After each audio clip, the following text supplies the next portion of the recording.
অনেকদিন পর রাস্তায় তোমাকে দেখলাম মিলিদি। বুড়ি হয়ে গেছো। না থাক বর্ণনা।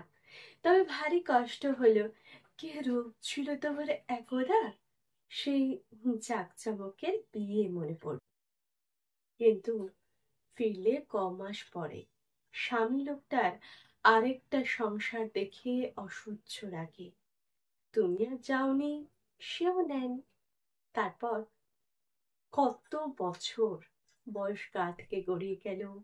রূপ সোনার দিনগুলো বাপের সংসারে বড়ি দিতে দিতে, কাপড় কাচতে কাচতে, সেলাইয়ের ফোর তুলতে তুলতে চতুর্দিকে কত বদল। তারপর তুমি রয়ে গেলে সেই অথই বিষাদ জলে, শরীর ডুবিয়ে, মন ডুবিয়ে। এই সেদিন গঙ্গার জল গিয়ে পড়ল পদ্মায়, হংকং ঢুকে গেল চীনে।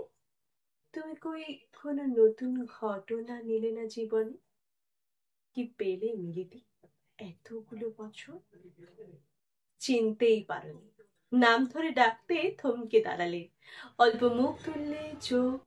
আর আমি ভীষণ চমকাই দেখে সিথির ধুধু আলপথের পাশে এক চিলতে সিঁদুর।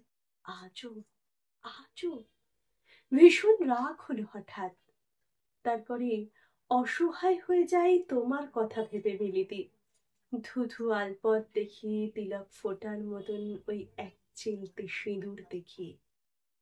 আর মনে মনে বলি, দুটি নদী পারলে পরস্পরের ঢেউ মেলাতে, দুটো দেশ পারলো আর দুজন মানুষ পারে না।